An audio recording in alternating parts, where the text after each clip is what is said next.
కూటమి ప్రభుత్వానికి వ్యతిరేకంగా వైసీపీ నిర్వహించిన ధర్నాలకు చిత్తూరు జిల్లా కేడర్తో పాటు ప్రజల నుంచి స్పందన అంతంత మాత్రమే. 7 నెలలుగా బయటకు రాని నేతలు ధాన్యం సేకరణ, విద్యుత్ ఛార్జీల అంశాలపై ఆందోళన కార్యక్రమాలకు హాజరైన కార్యకర్తలు మాత్రం రాలేదు. దీంతో నేతలు ఆశించింది ఒకటైతే జరిగింది మరొకటి. వైసీపీ నిరసనలకు స్పందన లేకపోవడానికి కారణమేంటి? ప్రజలేమనుకుంటున్నారు? కూటమి రియాక్షన్ ఏంటి? Watch this inside story.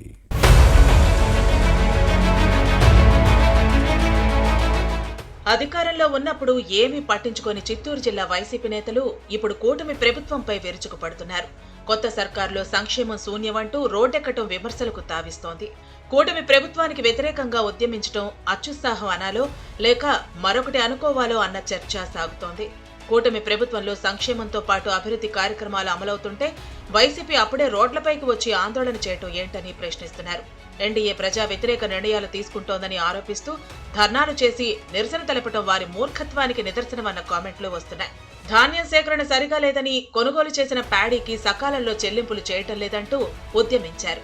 అధికారంలో ఉండగా అన్నదాతల సమస్యలను గాలికొదిలేసి వైసీపీ ఇప్పుడు మొసలి కన్నీరు కారుస్తోందన్న విమర్శలు ఉన్నాయి.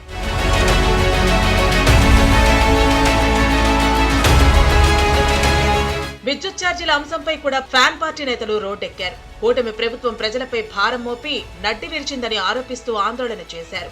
వైసీపీ నేతల పరిస్థితి గురివిందగింజ నీతిని తలపిస్తోందనే విమర్శలు ఉన్నాయి. అధికారంలో ఉన్నప్పుడు 9 సార్లు కరెంటు ఛార్జీలు పెంచిన విషయాన్ని కూటమి నేతలు గుర్తు చేస్తుంటే సమాధానం చెప్పడానికి నోరు పెగలటం లేదు. పెంచిన విద్యుత్ ఛార్జీలు తగ్గించాలని ధర్నా చేయటాన్ని టీడీపీ, జనసేన, బీజేపీ తప్పుపట్టింది. అధికారంలో ఉన్నప్పుడు కరెంటు ఛార్జీలతో జనాన్ని బాధేసిన వైసీపీ ఇప్పుడు నిరసన వ్యక్తం చేయటం విడ్డూరంగా ఉందని కూటమి నేతలు ఎదురుదాడికి దిగుతున్నారు.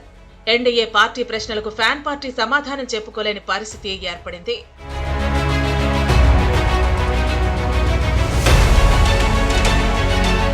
పెద్దిరెడ్డి రామచంద్రారెడ్డి విద్యుత్ శాఖ మంత్రిగా పనిచేసినప్పుడు అంతకు ముందు కూడా వైసీపీ ప్రభుత్వం ఛార్జీలు పెంచింది.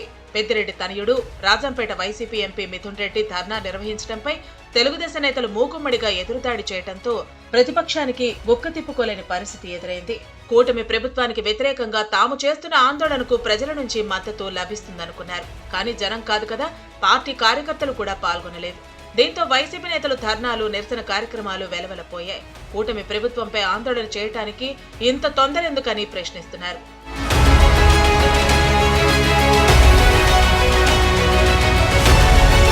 కూటమి ప్రభుత్వం అధికారంలోకి వచ్చిన తర్వాత పొంగూరు పెద్దాయన పెద్దిరెడ్డి రామచంద్రారెడ్డి టీలా పడ్డారు. వైసీపీలో అధికారం చెలాయించిన ఈ ప్రభావం ఇప్పుడు కనిపించడం లేదు.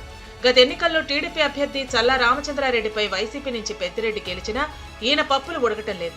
తెలుగుదేశం ఇన్ఛార్జ్ చల్లా ముందు మాజీ మంత్రి ఆటలు సాగటం లేదు. ఇది పొంగనూరు పెద్దాయన పెద్దిరెడ్డి కుటుంబం రాజకీయంపై తీవ్ర ప్రభావాన్ని చూపిందనే చెప్పాలి.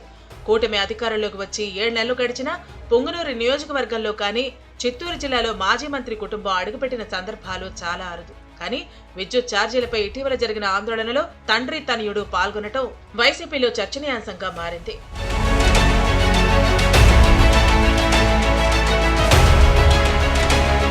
మరోవైపు జగన్ కేబినెట్ లో 5 ఏళ్లు మంత్రిగా పనిచేసిన గంగాధర నెల్లూరు మాజీ ఎమ్మెల్యే నారాయణస్వామి ఇప్పటి వరకు ఏ ఆందోళన కార్యక్రమానికి హాజరు కాలేదు. పార్టీ పవర్లో ఉండగా పదవులు అనుభవించిన నేతలు పార్టీ ప్రోగ్రామ్స్ కు దూరంగా ఉంటున్నారనే విమర్శలు సొంత పార్టీ నేతల నుంచే వస్తున్నాయి. గత ఎన్నికల్లో నారాయణస్వామి పోటీ చేయకుండా తన కూతురు కృపాలక్ష్మికి టికెట్ ఇప్పించుకున్నా ఓటమి తప్పలేదు. కార్వేటి నగరంలో జరిగిన ఆందోళనకు హాజరైన వైసీపీ కార్యకర్తలు మాజీ మంత్రికి అనుకూలంగా నినాదాలు చేసి అత్యుత్సాహం ప్రదర్శించడం విమర్శలకు తావిచ్చింది. ఇక నగరిలో జరిగిన విద్యుత్ ఛార్జీలపై నిరసన కార్యక్రమానికి వైసీపీ ఫైర్ బ్రాండ్ రోజా హాజరయ్యారు. ఓటమి తర్వాత నియోజకవర్గానికి ముఖం చాటేసిన మాజీ మంత్రి ఇప్పుడు మళ్లీ యాక్టివ్ అయ్యారనే ప్రచారం జరుగుతోంది. ఇక ఫీజుల రియంబర్స్మెంట్ పై జనవరి 3న నిర్వహించి తలపెట్టిన ధర్నాను 29కి వాయిదా వేసింది. దీనిపై పార్టీ నేతల నుంచి ఎలాంటి స్పందన వస్తుందో చూడాలి.